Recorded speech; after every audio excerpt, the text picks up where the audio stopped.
Hello and welcome back to NA Turbo. Yes, as you can see, the Mark III is running. I know it's actually been a bit of a while since I've managed to do an update for you guys. Fortunately, work and things got in the way. Finally finished the Mark III, put it back together, took it down to the MOT station, and it passed first time. So that was good news. What wasn't so good news is the next day I tried to take it on a 30-mile journey to work. Got into the next village on a cold morning, put a foot on the clutch, and she died and wouldn't restart. So that was a pain in the bum.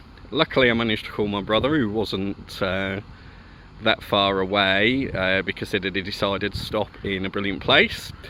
We tried to crank it, nothing. It was almost like it was hitting a stop. There was no spark. It was very strange mode. It was almost like it really advanced the timing. So anyway, pushed it to the side, had to call the RAC and get recovered. We got it back here at night and tried to crank it over, still exactly the same thing. Tried looking at the spark, it wasn't sparking. So we pulled out the MAF airflow sensor plug to get her, just to see if we could get it going with that. Unplugged that, fired up, running without the MAF, plugged the MAF back in, and it went to running fine. Subsequently hasn't done it since, so no idea what that was, although you might be able to hear it running now. There is a misfire which I originally diagnosed as the core packs, so luckily managed to find somebody on good old eBay, and got an alternative coil pack, put that on, and it's still misfiring. It does it when it's cold.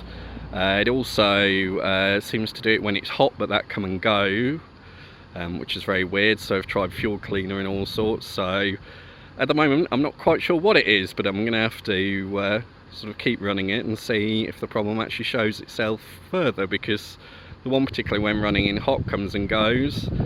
I'm still hoping it's not the dreaded head gasket, although there does seem to be a little pressure in the pipes of the car.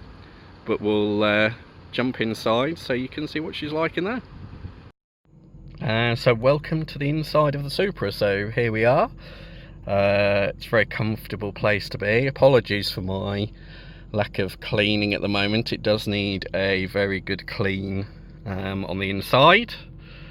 And a hoover out, but as you can see, it's quite a nice place to be. There's a few items where you can see the 175,000 miles, for example, on the gear stick, and if I pan down here onto this armrest, which I'm going to change, or recover at least, just to make it look a bit nicer inside. But if I can spin you back round without making you sick, it's still quite smooth.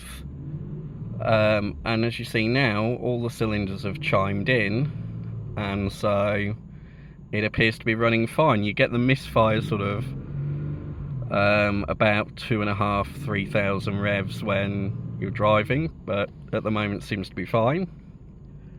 The steering wheel actually doesn't seem to show the wear as much as the other items in the car.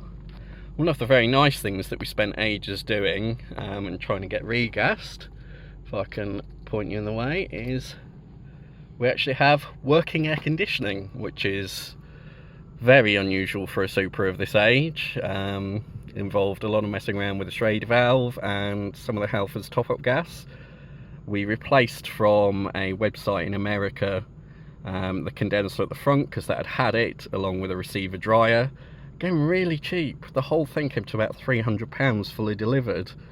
So it is very nice to have working air conditioning, and it is still cold. We regassed this a few weeks ago now. The pump does have a leak in it from one of the seals at the front, so I suspect the gas will come out of it, and it will sort of come ungassed at some point. But again, if you've not heard of them, Rock Auto in America, fantastic site.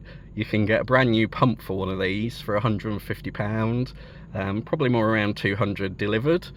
But again, when you compare these to what it would be new, it's quite quite a nice thing, and especially I'm going to look forward to that in the summer if I can get this dreaded misfire problem sorted. And I'm just going to have to do this because I'm such a child.